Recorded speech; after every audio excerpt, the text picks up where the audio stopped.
Chapter 21. Ben Weatherstaff. One of the strange things about living in the world is that it is only now and then one is quite sure one is going to live forever and ever and ever.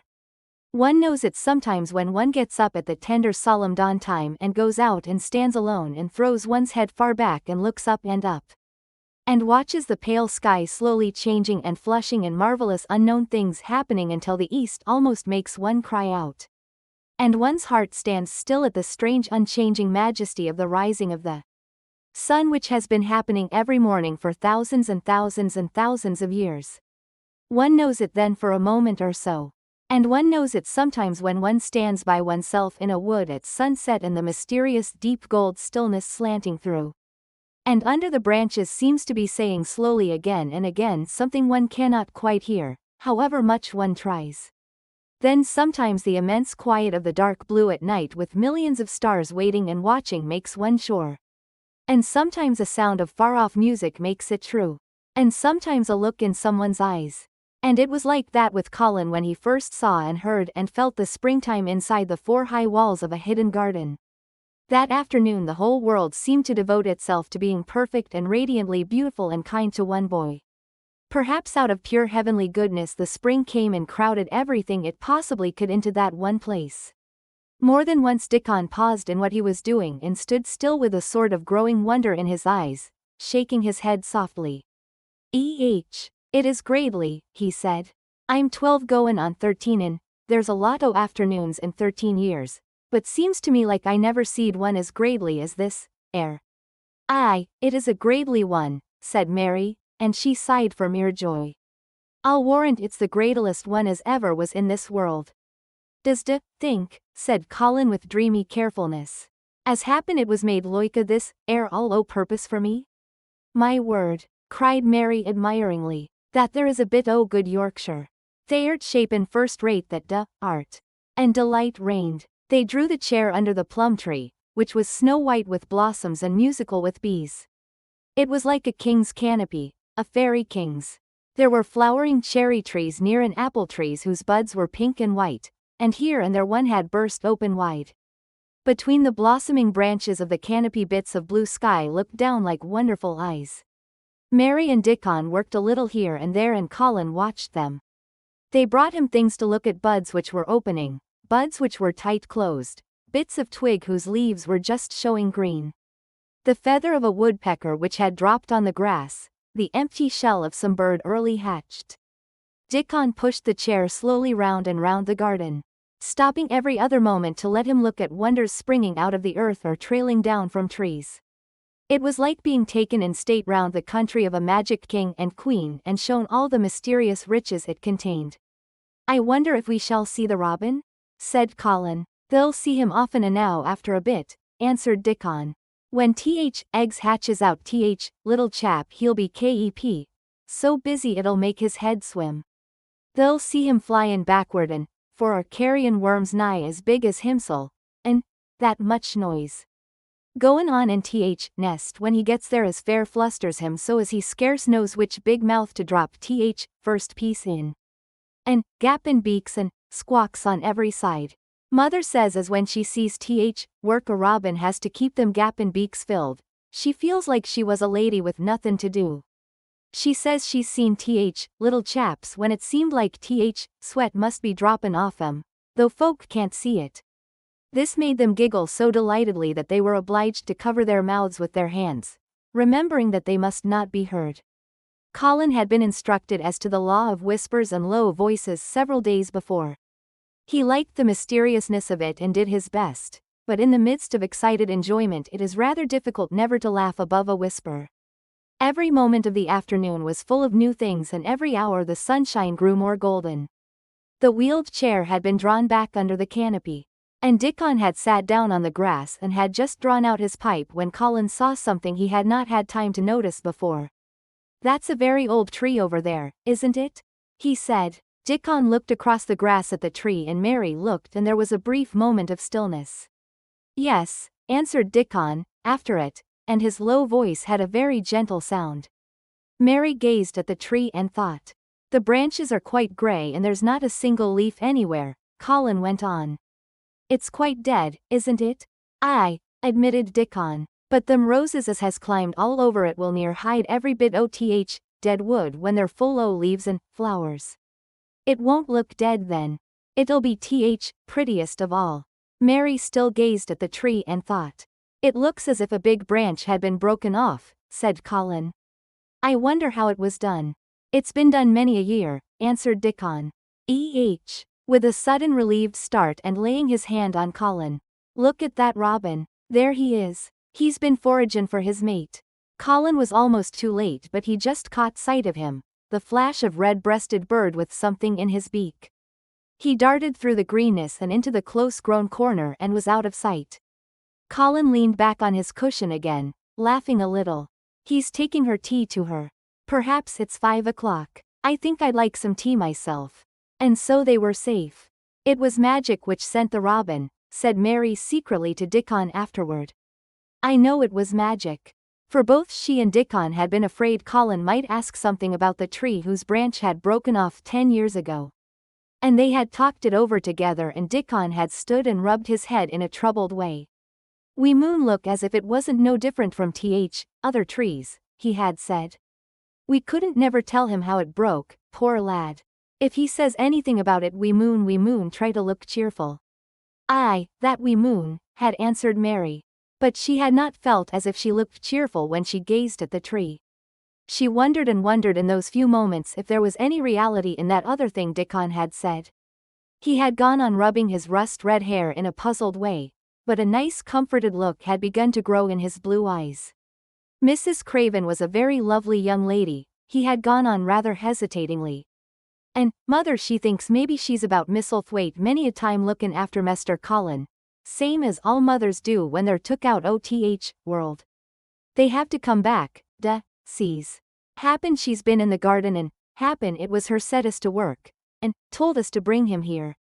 Mary had thought he meant something about magic. She was a great believer in magic. Secretly she quite believed that Dickon worked magic, of course. Good magic, on everything near him, and that was why people liked him so much and wild creatures knew he was their friend. She wondered, indeed, if it were not possible that his gift had brought the robin just at the right moment when Colin asked that dangerous question. She felt that his magic was working all the afternoon and making Colin look like an entirely different boy. It did not seem possible that he could be the crazy creature who had screamed and beaten and bitten his pillow. Even his ivory whiteness seemed to change. The faint glow of color which had shone on his face and neck and hands when he first got inside the garden really never quite died away. He looked as if he were made of flesh instead of ivory or wax. They saw the robin carry food to his mate 2 or 3 times, and it was so suggestive of afternoon tea that Colin felt they must have some. Go and make one of the men servants bring some in a basket to the rhododendron walk, he said. And then you and Dickon can bring it here. It was an agreeable idea, easily carried out, and when the white cloth was spread upon the grass, with hot tea and buttered toast and crumpets, a delightfully hungry meal was eaten. And several birds on domestic errands paused to inquire what was going on and were led into investigating crumbs with great activity. Nut and Shell whisked up trees with pieces of cake, and Soot took the entire half of a buttered crumpet into a corner and pecked it and examined and turned it over, and made hoarse remarks about it until he decided to swallow it all joyfully in one gulp.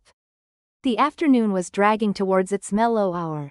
The sun was deepening the gold of its lances, the bees were going home and the birds were flying past less often. Dickon and Mary were sitting on the grass, the tea basket was repacked ready to be taken back to the house. And Colin was lying against his cushions with his heavy locks pushed back from his forehead and his face looking quite a natural color. I don't want this afternoon to go, he said. But I shall come back tomorrow, and the day after, and the day after, and the day after. You'll get plenty of fresh air, won't you? Said Mary. I'm going to get nothing else, he answered. I've seen the spring now and I'm going to see the summer. I'm going to see everything grow here. I'm going to grow here myself. That will, said Dickon. Us'll have thee walkin' about here and diggin' same as other folk afore long. Colin flushed tremendously. Walk, he said. Dig, shall I? Dickon's glance at him was delicately cautious. Neither he nor Mary had ever asked if anything was the matter with his legs. For sure will, he said stoutly. Thes got legs o' thine own, same as other folks. Mary was rather frightened until she heard Colin's answer. Nothing really ails them, he said. But they are so thin and weak. They shake so that I'm afraid to try to stand on them. Both Mary and Dickon drew a relieved breath. When stops bein' afraid thou'lt stand on 'em, Dickon said with renewed cheer. And thou'lt stop bein' afraid in a bit. I shall, said Colin, and he lay still as if he were wondering about things. They were really very quiet for a little while. The sun was dropping lower. It was that hour when everything stills itself, and they really had had a busy and exciting afternoon. Colin looked as if he were resting luxuriously. Even the creatures had ceased moving about and had drawn together and were resting near them. Soot had perched on a low branch and drawn up one leg and dropped the grey film drowsily over his eyes. Mary privately thought he looked as if he might snore in a minute. In the midst of this stillness it was rather startling when Colin half lifted his head and exclaimed in a loud, suddenly alarmed whisper. Who is that man? Dickon and Mary scrambled to their feet. Man, they both cried in low, quick voices. Colin pointed to the high wall. Look, he whispered excitedly. Just look. Mary and Dickon wheeled about and looked. There was Ben Weatherstaff's indignant face glaring at them over the wall from the top of a ladder. He actually shook his fist at Mary.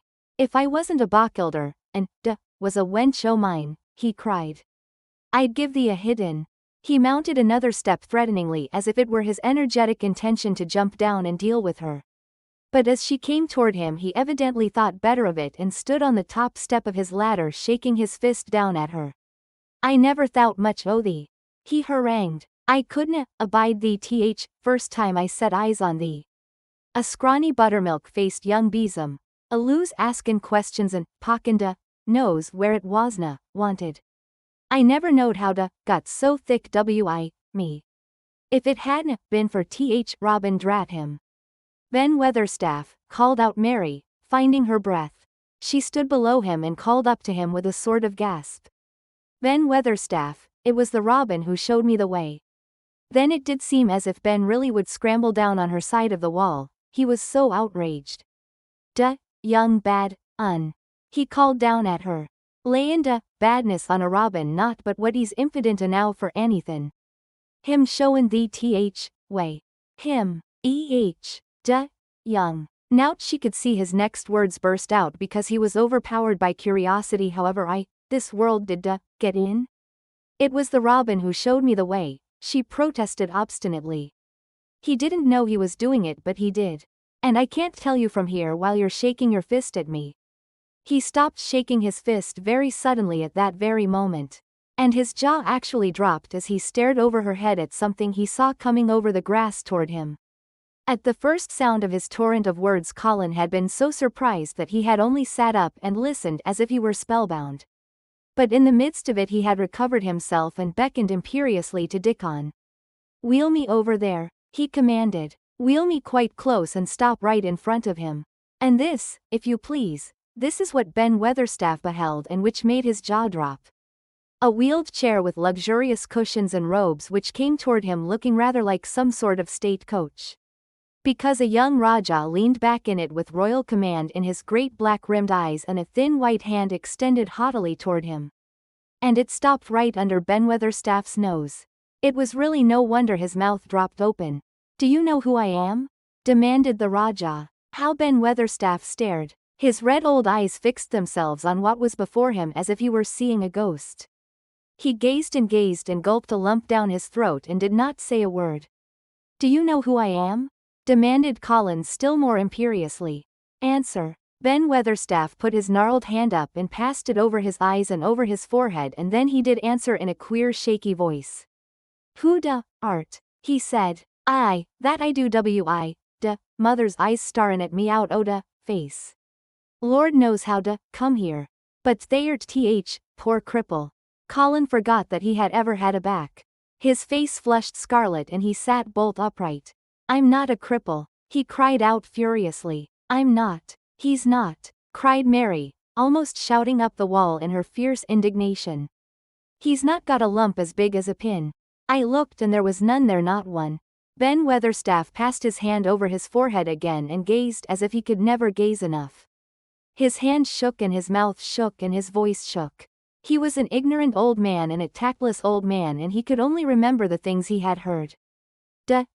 Hasn't got a crooked back? He said hoarsely. No, shouted Colin. Hasn't got crooked legs? Quavered Ben more hoarsely yet.